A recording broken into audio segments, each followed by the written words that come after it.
TV ముందుగా headlines చూద్దాం. సచివాలయంలో సీఎం రేవంత్ తో సమావేశమైన సిపిఐ నేతల బృందం. కనీస వేతనాల పెంపుపై సీఎంకు కృతజ్ఞతలు తెలిపిన సిపిఐ. రైతుల ప్రయోజనాలే ప్రభుత్వ లక్ష్యమన్న సీఎం రేవంత్ రెడ్డి. ధాన్యం కొనుగోళ్లపై కీలక వ్యాఖ్యలు చేసిన సీఎం. మహిళా వారోత్సవాలను విజయవంతం చేయాలన్న సీతక్క. మహిళలను కోటీశ్వరులను చేయడమే లక్ష్యమన్న మంత్రి సీతక్క. మహిళల ఆర్థిక సాధికారతకు ప్రభుత్వం కట్టుబడి ఉందని వ్యాఖ్య. మహిళా సంఘాల సమావేశంలో పాల్గొనాలని కోరిన సీతక్క. భూమన వ్యాఖ్యలపై క్షమాపణ కోరిన భానుప్రకాష్ రెడ్డి. హిందువుల మనోభావాలను దెబ్బతీయొద్దన్న భానుప్రకాష్. మఠాధిపతులపై వ్యాఖ్యలను ఖండించిన భానుప్రకాష్ రెడ్డి. ఆధ్యాత్మిక అంశాలను రాజకీయాలకు వాడొద్దన్న భానుప్రకాష్. ఇంధన ధరలపై కేంద్రాన్ని టార్గెట్ చేసిన పొన్నం ప్రభాకర్. పెట్రోల్ డీజిల్ ధరలతో ప్రజలు ఇబ్బంది పడుతున్నారన్న మంత్రి. రైతులపై ప్రేమ ఉంటే ధరలు తగ్గించాలన్న పొన్నం ప్రభాకర్. డీజిల్ ధరల పెరుగుదలపై కేంద్రంపై ఫైర్ అయిన పొన్నం. ఫీజు రియంబర్స్మెంట్ పై రేవంత్ ను టార్గెట్ చేసిన సబిత. విద్యార్థుల భవిష్యత్తుతో ఆడుకోవద్దన్న సబితా ఇంద్ర. ఫీజు బకాయిలు వెంటనే విడుదల చేయాలంటూ డిమాండ్. విద్యార్థుల కోసం పోరాటానికి సిద్దమన్న మాజీ మంత్రి సబిత. సెక్రటేరియట్లో ముఖ్యమంత్రి రేవంత్ రెడ్డితో ఎమ్మెల్యే కూనంనేని సాంబశివరావు నేతృత్వంలోని సిపిఐ బృందం సమావేశమైంది. ఈ సమావేశంలో సిపిఐ నేతలు సత్యం, పశ్య పద్మ, ఈ నరసింహ, చాడ వెంకటరెడ్డి, హేమంతరావు తదితరులు పాల్గొన్నారు. రాష్టంలో కనీస వేతనాలను పెంచినందుకు ముఖ్యమంత్రికి సిపిఐ నాయకులు ప్రత్యేక కృతజ్ఞతలు తెలిపారు. ఈ సందర్భంగా సీఎం రేవంత్ రెడ్డి కీలక వ్యాఖ్యలు చేశారు.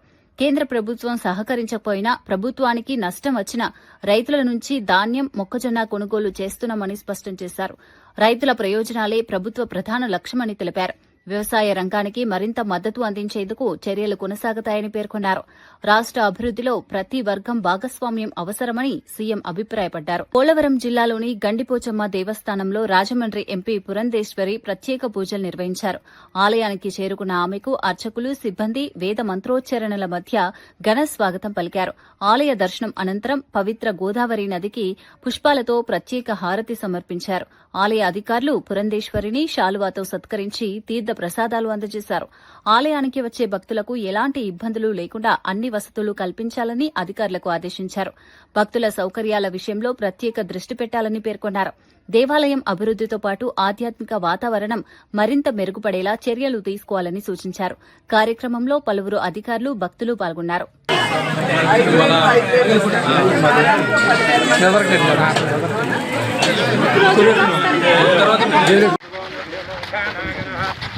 నమస్కారం.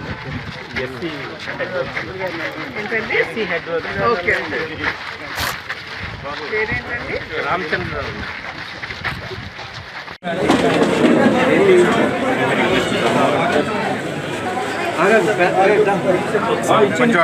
కొంచెం ఒకసారి చెప్పండి.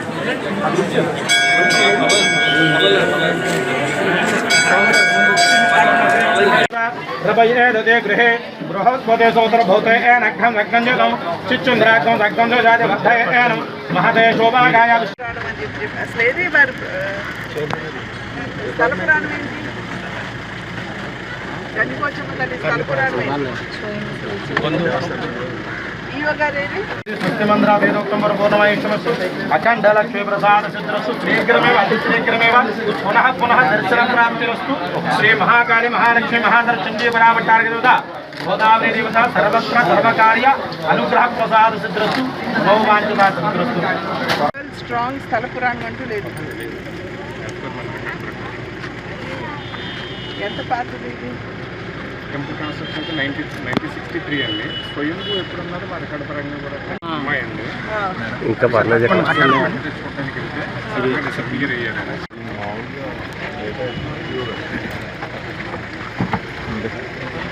దర్శనానికి వచ్చారా?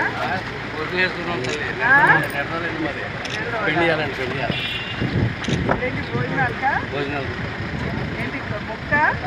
ఏంటి మొక్క? కారణం లేదు. కింద ఇక్కడ వెలుస్తాను, మీకు ప్రతి పంటలు కూడా ప్రతి సంవత్సరం నష్టం వస్తుంది కదా, ఈ గండాలను గట్టి ఎక్కిస్తాను, గండి పోసంకి వెళ్తాను, నేను ఇక్కడ చింత చెట్టు ఉంటుంది అక్కడ ఉంటాను, అక్కడికి వచ్చి చూడాలంటే మొత్తం గ్రామస్తులందరూ వచ్చి చూస్తే అక్కడ ఒక రాయి ప్రత్యేకంగా అక్కడ అమ్మవారు.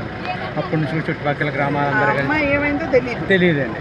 గండి పోసం కింద వెలుస్తానే ఇక్కడ వీళ్ళు చెప్పిందండి, ఆ అమ్మాయి వచ్చి చెప్పారు. చెప్పింది భక్తురాల దగ్గర చెప్పిందండి. గ్రామస్తులు అందరూ వచ్చి చూస్తే ఇక్కడ రాయి అయిపోయి ఉందండి. అందరూ పులివెందులలో నిర్వహించిన వైఎస్సార్సీపీ బూత్ లెవెల్ సమావేశంలో ఎంపీ అవినాష్ రెడ్డి టీడీపీ నేత బీటెక్ రవిపై తీవ్ర వ్యాఖ్యలు చేశారు. జగన్ను వాడు వీడు అంటూ సంబోధించడం సరికాదన్నారు. బీటెక్ రవి మాట్లాడే తీరు మార్చుకోవాలని హెచ్చరించారు. ఇసుక దోపిడీ చేసి బతికే వ్యక్తి జగన్ గురించి మాట్లాడే స్థాయిలో లేడని మండిపడ్డారు. రాజకీయాల్లో పరస్పర గౌరవం ఉండాలని సూచించారు. నోరు అదుపులో పెట్టుకోవాలని తీవ్ర హెచ్చరికలు చేశారు. వ్యక్తిగత విమర్శలు రాజకీయాల్లో మంచివి కావని అన్నారు. ఈ వ్యాఖ్యలు రాష్ట రాజకీయాల్లో మరోసారి వేడి పెంచాయి. అధికార ప్రతిపక్ష నేతల మధ్య మాటల యుద్దం కొనసాగుతోంది. హైదరాబాద్ నగరంలో పేదల ఇండ్ల అంశంపై BRS working president KTR Congress ప్రభుత్వంపై తీవ్ర విమర్శలు చేశారు. కేసీఆర్ హయాంలో 2.5 లక్షల మంది పేదలకు ఇండ్ల పట్టాలు ఇచ్చారని గుర్తు చేశారు. ఇప్పుడు ఇందిరమ్మ రాజ్యం పేరుతో అధికారంలోకి వచ్చిన ప్రభుత్వం పేదల ఇండ్లను కూల్చివేస్తూ వారి జీవితాలను రోడ్డున పడేస్తోందని ఆరోపించారు. పేదల సంక్షేమ కార్యక్రమాలను నిర్వీర్యం చేస్తున్నారని మండిపడ్డారు. ప్రజల సమస్యలు పరిష్కరించాల్సిన ప్రభుత్వం వారిని ఇబ్బందులకు గురిచేస్తోందన్నారు. పేదల జీవితాలతో రాజకీయాలు చేయడం సరికాదన్నారు. ప్రభుత్వం వెంటనే స్పందించి పేదలకు న్యాయం చేయాలని డిమాండ్ చేశారు. ఈ అంశం రాష్ట రాజకీయాల్లో చర్చనీయాంశంగా మారింది. నేను అమ్ముకోవడానికి సిద్ధంగా ఉన్నా, నాకు 12 కోట్ల రూపాయలు ఎవరైనా ఇవ్వండి, నేను ఎంపీసీ పదవిని అమ్ముకుంటానని చెప్పి ఢిల్లీకి వచ్చినాడు అతను. జగన్మోహన్ రెడ్డి గారు అట్లాంటి పనులైంది వాళ్ళంతా మనం తీసుకోమని చెప్పి జగన్మోహన్ రెడ్డి గారు తిరస్కరించినారు. అతను 12 కోట్లు పెట్టి ఎమ్మెల్సీ పదవి నేను రిజైన్ చేస్తాను, మీరు ఆమోదించుకొని మీరు కావాల్సిన వాళ్ళకి ఇచ్చుకోండి, నేను అమ్మేసుకుంటాను ఆ పదవి. అదేవిధంగా ఆ తర్వాత మీరు జాయిన్ చేసుకుంటే వైసీపీలో చేరుతా, మీరు జాయిన్ చేసుకోకపోతే నేను రమేష్ను పట్టుకొని నేను బీజేపీలోకి వెళ్ళిపోతా అని ఆయన చెప్పిన మాటలు సాయిరెడ్డి గారి దగ్గర చెప్పినాడు. జగన్మోహన్ రెడ్డి గారు నో చెప్పినాడు.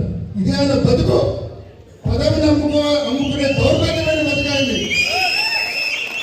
ఈ రోజు అతను వచ్చి మళ్ళీ పెద్ద పెద్ద మాటలు మాట్లాడుతూ ఉన్నాడు. నీచమైన బతుకునేది నువ్వు కన్నా మళ్ళా నిన్ను నీ పార్టీ నమ్మి నీకు ఏదైనా కట్టబెట్టా కూడా మళ్ళీ వైసీపీ అధికారంలోకి వచ్చినాక నీ బతికిదే, మళ్ళీ పదవి అమ్ముకుంటానని చెప్తావు. ఈరోజు ఎమ్మెల్సీతో సుమారుగా 20 మందితో రాజీనామాలు చేయించారు మన పార్టీకి సంబంధించిన ఎమ్మెల్సీ. కానీ ఆడ చైర్మన్ మంచోడు అయ్యి వాళ్ళ రాజీనామాలు యాక్సెప్ట్ చేయలేదు. వీళ్ళందరూ కూడా 5 కోట్లు 7 కోట్లు పెట్టి పదవులు కొనుక్కున్నారు. 20 మందితో రాజీనామాలు చేయించినారు. మండలి చైర్మన్ అక్కడ రాజీనామాలు ఆమోదించడం లేదు కాబట్టి వీళ్ళందరికీ పదవులు రావడం. అంటే పదవి అమ్ముకునే పరిస్థితి నుంచి ఈ రోజు కోట్లు పెట్టి పదవి కొనుక్కునే పరిస్థితి వరకు నువ్వు వచ్చినావంటే పులివెందులకు ఏ స్థాయిలో కన్నం వేసినావో నువ్వు ప్రతి ఒక్కరు కూడా అర్థం చేసుకోవాల్సిన అవసరం ఉంది. చక్రాపేట మండలంలో ఇక్కడ ఉన్నారు, మీకు తెలుసు రోజు ఎన్ని ట్రిప్పులు 100 ట్రిప్పులు కనీసం చక్రాపేట నుంచి బెంగళూరు పోతాడు. మీకు వెళ్ళారా మీరు ప్రతిరోజు చూస్తారు. సో ఎవరు చూడలేదని వీళ్ళు అనుకోరు. వేముల మండలంలో వీళ్ళు ఉన్నారు. ఏ లెవెల్లో ముగ్గురు ఈ వేముల మండలాల నుంచి ఏ రకంగా ప్రతిరోజు రాత్రిపూట ఆ టిఫిన్స్ వెరైటీస్ లో నియమితుల మైన్స్ లో రాత్రిపూట దిగి ఏ రకంగా దోపిడీ చేస్తున్నారో వేముల మండలం వాళ్ళంతా కూడా గమనిస్తా ఉన్నారు. సో ఎవరు చూడలేదని మీరు అనుకోవద్దు. ఆయన మాట్లాడాడు పెద్ద విశ్లేషకుడైనా, ఆయన ఏమంటాడు, మనమంతా మన ప్రభుత్వంలో ఎవరిని ఎమ్మెల్యే కేపీ వివేకానంద కాంగ్రెస్ ప్రభుత్వంపై తీవ్ర విమర్శలు చేశారు. కాంగ్రెస్ అరాచకాలు, మోసాలు, వైఫల్యాలను ప్రతి కార్యకర్త ప్రజల్లోకి తీసుకెళ్లాలని పిలుపునిచ్చారు. ప్రజల సొమ్మును ఎలా దోచుకుంటున్నారో సోషల్ మీడియా వేదికగా బయట పెట్టాలని సూచించారు. ప్రతి గులాబీ కార్యకర్త ప్రజలను చైతన్యం చేయాలని అన్నారు. ప్రభుత్వం ఇచ్చిన హామీలు అమలు చేయడంలో విఫలమైందని ఆరోపించారు. ప్రజలకు వాస్తవాలు తెలియజేయాల్సిన బాధ్యత పార్టీ కార్యకర్తలపై ఉందన్నారు. రాబోయే రోజుల్లో ప్రజల మధ్యకు వెళ్లి ప్రభుత్వ వైఫల్యాలను ఎండగడతామని స్పష్టం చేశారు. ప్రజా సమస్యలపై ఉద్యమాలను మరింత ఉధృతం చేస్తామని తెలిపారు. అధ్యక్షులు అన్న రామన్న గారి ఆధ్వర్యంలో చేస్తున్నటువంటి అనేక కార్యక్రమాలు ఇంకా మనం పెద్ద ఎత్తున మనం ఆందోళన చేపట్టలేదు. ప్రజలకి అండగా ఉంటూ వారికి భరోసా కల్పిస్తూ మనం ముందుకు పోతా ఉన్నాం. కాబట్టి మనం పార్టీని ప్రతి కార్యక్రమాన్ని మనము ఎప్పటికప్పుడు తెలుసుకొని ప్రజలు కూడా చెప్పాల్సి, ప్రజలను జాగృతం చేసి ప్రజలు కూడా చైతన్యవంతులు చేసినటువంటి బాధ్యతగా మన పార్టీ కార్యకర్తగా మనందరం కూడా తీసుకోవాల్సిన అవసరం ఉన్నది. ఈ 2.5 సంవత్సరాలలో మరి కుక్కలు జింపిన విస్తరాకులా తయారు చేసిన ఈ దుష్ట పరిపాలన కాంగ్రెస్ పరిపాలన రేవంత్ సర్కారులో మీకు అందరికీ మనమందరం ఏంటంటే ఈ యొక్క చేస్తున్న అరచకాలని ప్రజలకు చెప్పాల్సిన అవసరం మనకు ఉన్నది. కాబట్టి మనము ప్రతి ఒక్కరం కూడా ఒక సైనికుడిగా పనిచేయాల్సిన అవసరం ఉంది. ఈరోజు మరి 2 రోజుల క్రితము 3 రోజుల క్రితము మరి శంషాబాద్ లో 1000 కోట్ల భూమికి సంబంధించినటువంటి స్థలాన్ని ముఖ్యమంత్రి గారి ప్రధాన అనుచరుడు వారి మనిషి మరి ఏ రకంగా దారదత్తం 1000 కోట్ల ఎంఆర్ఓని పట్టుకొని చేసినట్టు చూసాం. వరంగల్లో ఏ రకంగా మరి ప్రభుత్వ భూమిని అసైన్మెంట్ భూమిని దారదత్తం చేసినట్టు చూసాం. ఈ రోజు ఏం ప్రభుత్వం ఉందిరా ఈరోజు రాష్ట్రంలో అంటే లూట్ మాటగాలు తయారయ్యారు ప్రభుత్వం అంతా కూడా. ఈ నాయకులందరూ కూడా ప్రజల సొమ్ముని ఏ రకంగా మరి దోచుకుంటున్నారో చూస్తా ఉన్నాం. ఈ ప్రతి అంశాన్ని కూడా ప్రజలకు చెప్పే విధంగా మన దగ్గర నుంచే మన ఈ యొక్క ఉద్యమం స్టార్ట్ కావాలి. సోషల్ మీడియాలో మీరందరూ కూడా యాక్టివ్ ఉండాలి. కాబట్టి ఎక్కడ వేదిక దొరికితే అక్కడ వేదిక, ఎక్కడ అరుగులో కూసినా సరే చర్చ పెట్టాలి. 10 సంవత్సరాల కేసీఆర్ గారి పాలన ఎట్లుంది, ఈ లుచ్చా ప్రభుత్వం రేవంత్ రెడ్డి ప్రభుత్వం ఎట్లుందో చెప్పాల్సిన బాధ్యత మనందరం తీసుకోవాలి. కూర్చుంటే కాదు, కూర్చున్న కాడ చర్చతో పాటు సోషల్ మీడియాలో కూడా ప్రతి ఒక్కరు కూడా మీ ఇన్స్టాగ్రామ్లలో, మీ యొక్క ట్విట్టర్లలో, అదేవిధంగా మీ ఫేస్బుక్లలో, మీ వాట్సాప్లలో ప్రచారాన్ని ఎప్పటికప్పుడు ముమ్మరం చేయాలి. ప్రతి ఒక్కరం కూడా మన పార్టీ నుండి అఫీషియల్ హ్యాండిల్ ఏవైతే ఉన్నాయో అన్ని ఫాలో కావాలి, దాన్ని ముందుకు తీసుకుపోవాలి. మీ దగ్గర కూడా స్థానిక సంస్థలు కూడా ముందుకు తీసుకోవాల్సిన బాధ్యత తీసుకోవాలని చెప్పేసి కోరుకుంటూ, సోదరులారా మాకు ఒకటే మాట చెప్పిండు అన్న రామన్న గారు గాని వైఎస్ జగన్ లిక్కర్ స్కామ్ ఆరోపణలపై తీవ్ర స్థాయిలో స్పందించారు. ఇష్టం వచ్చినట్లు లిక్కర్ స్కామ్ అంటూ మాట్లాడుతున్నారని మండిపడ్డారు. ఇప్పుడు మళ్లీ కసిరెడ్డి పేరును తెరపైకి తీసుకొచ్చి కొత్త కథలు సృష్టిస్తున్నారని ఆరోపించారు. మద్యానికి తమ ప్రభుత్వానికి ఏం సంబంధమని ప్రశ్నించారు. టీడీపీ ప్రభుత్వ హయాంలో ఉన్న మద్యం ధరలనే తమ ప్రభుత్వంలో కూడా కొనసాగించామని స్పష్టం చేశారు. రాజకీయ లబ్ది కోసం నిరాధార ఆరోపణలు చేయడం సరికాదన్నారు. ప్రజలను తప్పుదోవ పట్టించే ప్రయత్నాలు జరుగుతున్నాయని వ్యాఖ్యానించారు. వాస్తవాలు మాట్లాడకుండా ఆరోపణలతో రాజకీయాలు చేయడం మంచిది కాదన్నారు. ప్రజలు నిజాలు గమనిస్తున్నారని, అసత్య ప్రచారాలు ఎక్కువ కాలం నిలవవని జగన్ తెలిపారు. ఈ వ్యాఖ్యలు రాష్ట్ర రాజకీయాల్లో తీవ్ర చర్చకు దారితీశాయి. ఆలోచన చేయాల్సింది అందరూ ఆలోచన చేయండి. డబ్బు ఇవ్వడం ఎందుకు ఇస్తాడు?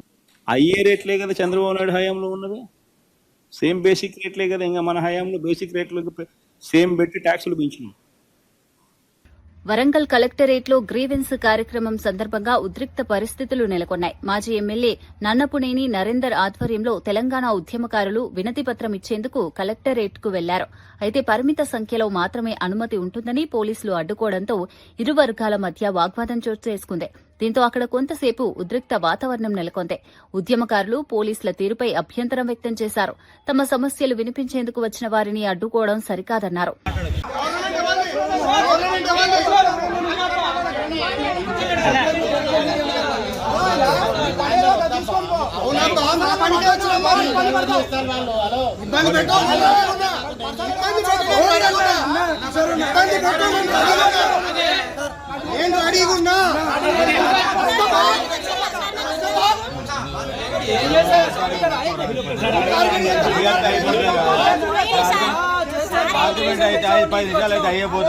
భూమన కరుణాకర్ రెడ్డి చేసిన వ్యాఖ్యలపై బీజేపీ నేత భానుప్రకాష్ రెడ్డి తీవ్రంగా స్పందించారు.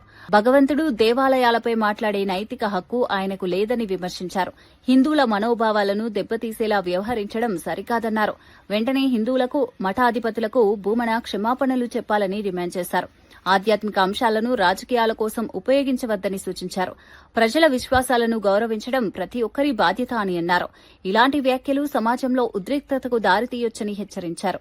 స్వామివారి చెంత 2 పర్యాలు అధ్యక్షులుగా, 2 పర్యాలు ధర్మకర్తల మండలి సభ్యులుగా పనిచేసినట్టు మీరు హిందూ సాంప్రదాయాల్ని గౌరవించాలి తప్ప ఇలా హిందూ సాంప్రదాయాల్ని గౌరవించి హిందూ సాంప్రదాయాల్ని అనుసరిస్తున్నటువంటి స్వామీజీల పట్ల మీరు ఇలా నీచంగా మాట్లాడడం చాలా బాధాకరమైన సంఘటన. దీన్ని బట్టి మీ మనసులో హిందువులపై, స్వామీజీలపై ఏ విధంగా ద్వేషం ఉందో అర్థమవుతోంది. కాబట్టి గతంలో గోశాల నుంచి గోవిందుడి వరకు నిత్యం అసత్య అబద్ధపు ప్రచారాలు చేస్తున్నారని చెప్పి స్వామీజీలు అలా మాట్లాడొద్దండి అని చెప్పి మీ దగ్గరికి వచ్చే ప్రయత్నం చేస్తే మీరు ఇలా వారి మీద దాడి చేసే విధంగా, వారిని భయభ్రాంతులకు గురి చేసే విధంగా మీరు మాట్లాడడం ఇది మంచిది కాదు. వెంటనే మీ మాటలు వెనక్కి తీసుకోవాలని చెప్పి నేను డిమాండ్ చేస్తున్నాను. కరుణాకర్ రెడ్డి గారు, మీరు భగవంతుడి మీద కానీ, దేవస్థానాల మీద కానీ, దేవుళ్ళ మీద కానీ మాట్లాడే నైతిక హక్కు మీరు కోల్పోయారు. 2019 నుంచి 2024 వరకు మీ ప్రభుత్వంలో, మీ హయాంలో పూర్తిగా హిందూ దేవాలయాలపై దాడులు, హిందూ దేవతా విగ్రహాలు చెయ్యి ముక్కు నరికివేయడం జరిగింది, పవిత్ర రథాలు దగ్నం అవ్వడం జరిగింది. ఇవన్నీ మీ హయాంలో చేసి ఈరోజు టార్గెట్ తిరుమలతో కరుణాకర్ రెడ్డి గారు పనిచేస్తున్నారు. ఇది మంచిది కాదు. తెలంగాణలో నేటి నుంచి మే 30 వరకు జరిగే మహిళా వారోత్సవాలను విజయవంతం చేయాలని మంత్రి సీతక్క పిలుపునిచ్చారు. మహిళలను కోటీశ్వరులను చేయడమే ప్రభుత్వ లక్ష్యమని స్పష్టం చేశారు. మహిళల ఆర్థిక సాధికారత కోసం ప్రభుత్వం అనేక కార్యక్రమాలు అమలు చేస్తోందన్నారు. మహిళా సంఘాల అభివృద్దికి మరిన్ని అవకాశాలు కల్పిస్తున్నామని పేర్కొన్నారు. నేడు సాయంత్రం 4 గంటలకు సీఎం రేవంత్ రెడ్డి మహిళా సంఘాలతో నిర్వహించే ముఖాముఖిలో అందరూ పాల్గొనాలని కోరారు. మహిళలు అన్ని రంగాల్లో ముందుండాలని ప్రభుత్వాన్ని యాత్ర ఒకప్పుడు చిన్న పొదుపు సంఘాలుగా మొదలైనటువంటి మరి మహిళా సంఘాల యొక్క ప్రయాణం ఈరోజు రాష్ట్రంలో ఉన్నటువంటి 60 లక్షల మంది మహిళలు సంఘ సభ్యులుగా ఏర్పడి దాదాపు ఈ 2 సంవత్సరాల కాలంలోనే 60,000 కోట్ల వరకు మరి బ్యాంకు లింకేజీల ద్వారా 5 లక్షల చిన్న పెద్ద చిరు వ్యాపారాలు ఒక మాదిరి వ్యాపారాలతోటి మరి తెలంగాణ యొక్క ఆర్థిక వ్యవస్థను బలోపేతం చేయడంలో మహిళల పాత్ర, ముఖ్యంగా మా పొదుపు సంఘాల మహిళల పాత్ర గొప్పది. మరి ఈ రోజు మన ముఖ్యమంత్రి రేవంత్ రెడ్డి గారు ఒక సోదరుడిగా మా అక్క చెల్లెలందరూ కూడా ఆనందంగా ఉండాలి అంటే వాళ్ళ చేతిలో 4 రూపాయలు ఉండాలని వడ్డీ లేని రుణాలు మరి ఈ రోజు 10 లక్షల రూపాయల వరకు కూడా వడ్డీ లేని రుణాలు ఇస్తూ ఆర్థికంగా ఎదిగేందుకు అన్ని రకాలుగా సపోర్ట్ చేయడంతో పాటు ఎక్కడికక్కడ ఇందిరా మహిళా శక్తి క్యాంటీన్లు, సోలార్ విద్యుత్ ప్లాంట్లు, పెట్రోల్ బంకులు, మిల్లులు, సెంట్రింగ్ బ్రిక్స్ ఫ్యాక్టరీస్, ఇట్లా ప్రతిదీ కూడా బిజినెస్ రూపంలో మహిళలను తీసుకురావడమే కాకుండా మహిళలు గతంలో ఎక్కడైనా మీటింగ్ పెట్టుకోవాలంటే చెట్ల కింద లేదా ఊరవతల లేదా ఎవరిండ్లలోనో పెట్టేది. కానీ ఈ రోజు మళ్ళీ మహిళా వారోత్సవం సందర్భంగా రాష్ట్ర వ్యాప్తంగా ఎట్టే టైంలో 8,000 మరి మహిళా భవనాలకు శంకుస్థాపన చేయడం చాలా గర్వకారణంగా ఉంది, గౌరవంగా ఉంది. మన రేవంత్ రెడ్డి గారి ప్రభుత్వం, ఇందిరమ్మ ప్రభుత్వం మహిళలకు ఇస్తున్నటువంటి గౌరవానికి రేపు చోదక శక్తులుగా ఈ ఇందిరా మహిళా శక్తి భవనాలు నిలవబోతున్నాయి. కాబట్టి ప్రతి ఒక్కరు కూడా ఈనాటి మహిళా వారోత్సవ కార్యక్రమంలో పాల్గొని సాయంత్రం 4 గంటలకు ముఖ్యమంత్రి గారితో ముఖాముఖి ఆయా జిల్లా కేంద్రాల నుంచి మా మహిళా సోదరిమణులు, మా సంఘ సభ్యులందరూ పాల్గొని మీ యొక్క ఆర్థిక ఎదుగుదలను, మీ యొక్క గుర్తింపును మరి ముఖ్యమంత్రి గారితో ముఖాముఖిలో పంచుకోవాల్సిందిగా కోరుకుంటూ మీ అందరికీ శుభాకాంక్షలు. ఈ రోజు నుంచి 30 తారీఖు వరకు మరి మహిళా వారోత్సవాలు జరుగుతున్న సందర్భంగా ఈ 2.5 సంవత్సరాల కాలంలో మహిళలు చేపట్టినటువంటి బిజినెస్లు గాని, బ్యాంక్ లింకేజ్ ద్వారా వచ్చినటువంటి ఆదాయం గురించి గాని, ఆత్మగౌరవం, మరి 1 కోటి మంది మహిళలకు 1 కోటి చీరల పంపిణీ, దాదాపు 60,000 కోట్లకు పైగా. YSRCP MP YS Avinash Reddy TDP నేత బీటెక్ రవిపై తీవ్ర వ్యాఖ్యలు చేశారు. నువ్వెంత నీ బతుకెంత అంటూ హెచ్చరికలు జారీ చేశారు. రాజకీయాల్లో వ్యక్తిగత దూషణలు చేయడం సరికాదన్నారు. నాయకులపై అనుచిత వ్యాఖ్యలు చేసే ముందు ఆలోచించాలని సూచించారు. పరస్పర గౌరవంతో వ్యవహరించాల్సిన అవసరం ఉందన్నారు. రాజకీయ విమర్శలు విధానాలపైనే ఉండాలని, వ్యక్తిగత స్థాయికి దిగజారకూడదని వ్యాఖ్యానించారు. ఈ వ్యాఖ్యలు రాష్ట రాజకీయాల్లో చర్చనీయాంశంగా మారాయి.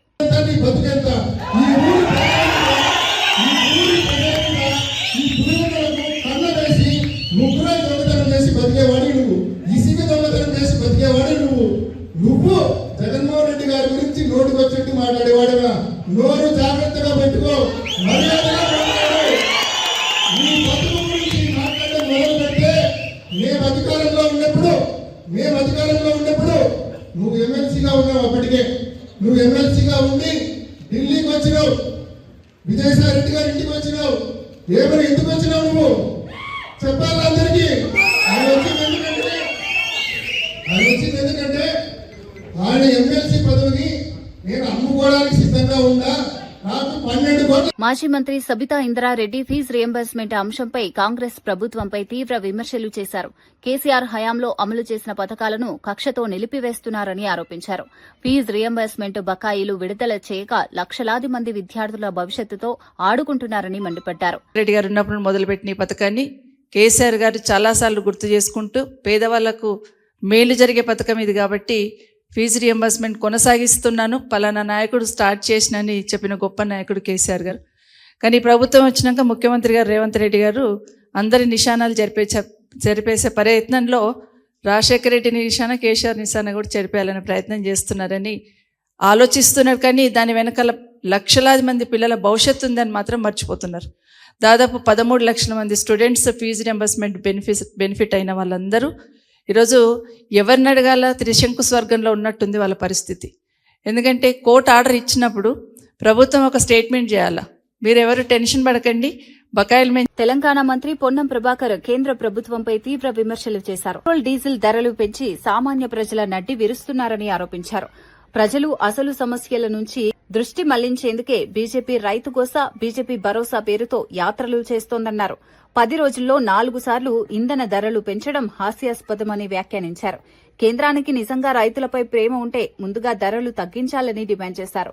తెలంగాణలో ధాన్యం కొనుగోళ్లు సజావుగా జరుగుతున్నాయని పేర్కొన్నారు. లారీల కొరతకు కూడా డీజిల్ ధరల పెరుగుదలే కారణమని తెలిపారు. కొంత లారీలు మీరు పెంచినటువంటి డీజిల్ వల్ల ఇబ్బందులు ఏర్పడుతున్న పరిస్థితుల దృష్ట్యా దాన్ని కూడా రాజకీయం చేసే ప్రయత్నం చేస్తున్నారు. ముందుగా పెంచిన పెట్రోల్ డీజిల్ ధరలు తగ్గించి తెలంగాణలో తిరిగే ప్రయత్నం చేయండి. పెంచిన పెట్రోల్ ధరలు 10 రోజుల్లో 4 సార్లు పెంచి ప్రజల దృష్టి మరల్చడానికి రైతుల పేరు మీద యాత్ర చేస్తా ఉన్నారు బీజేపీ పార్టీ. నేను అడుగుతాను స్పష్టంగా, బీజేపీ ధాన్యం కొనుగోలుకు సంబంధించి కేంద్రం బాధ్యత అని చెప్తున్న మీరు, తెలంగాణ రాష్ట్రంలో పండుతున్న ధాన్యం ఎంత, మీరు ఇస్తున్న లెవీ గాని బాయిల్డ్ రైస్ ఇస్తున్న కోటా ఎంత, అదేవిధంగా ధాన్యానికి సంబంధించిన విషయం లోపల పూర్తిగా తెలంగాణ బాధ్యత తీసుకొని రైతులకు సంబంధించినటువంటి క్వాంటిటీ కేంద్రం కేటాయించిన దానికంటే ఎక్కువ కూడా కొత్త కొనుగోలు చేస్తున్న సందర్భంలో ప్రక్రియ ఇంత సజావుగా సాగుతుంది. అక్కడో ఇక్కడో కొంత లారీలు మీరు పెంచినటువంటి డీజిల్ వల్ల ఇబ్బందులు ఏర్పడుతున్న పరిస్థితుల దృష్ట్యా దాన్ని కూడా రాజకీయం చేసే ప్రయత్నం చేస్తున్నారు. ముందుగా పెంచిన పెట్రోల్ డీజిల్ ధరలు తగ్గించి తెలంగాణలో తిరిగే ప్రయత్నం చేయండి. పెంచిన పెట్రోల్ ధరలు 10 రోజుల్లో 4 సార్లు పెంచి ప్రజల దృష్టి మరల్చడానికి రైతుల పేరు మీద యాత్ర చేస్తా ఉన్నారు బీజేపీ పార్టీ. నేను అడుగుతాను స్పష్టంగా, బీజేపీ ధాన్యం కొనుగోలుకు సంబంధించి కేంద్రం బాధ్యత అని చెప్తున్న మీరు, తెలంగాణ రాష్ట్రంలో పండుతున్న ధాన్యం ఎంత, మీరు ఇస్తున్న లెవీ గాని బాయిల్డ్ రైస్ ఇస్తున్న కోటా ఎంత, అదేవిధంగా ధాన్యానికి సంబంధించిన విషయం లోపల పూర్తిగా తెలంగాణ బాధ్యత తీసుకొని రైతులకు సంబంధించినటువంటి క్వాంటిటీ కేంద్రం కేటాయించిన దానికంటే ఎక్కువ కూడా కొత్త కొనుగోలు చేస్తున్న సందర్భంలో ప్రక్రియ ఇంత సజావుగా సాగుతుంది. అక్కడో ఇక్కడో కొంత లారీలు మీరు పెంచినటువంటి డీజిల్ వల్ల ఇబ్బందులు ఏర్పడుతున్న పరిస్థితుల దృష్ట్యా దాన్ని కూడా రాజకీయం చేసే ప్రయత్నం చేస్తున్నారు. ముందుగా పెంచిన పెట్రోల్ డీజిల్ ధరలు తగ్గించి తెలంగాణలో తిరిగే ప్రయత్నం చేయండి. పెంచిన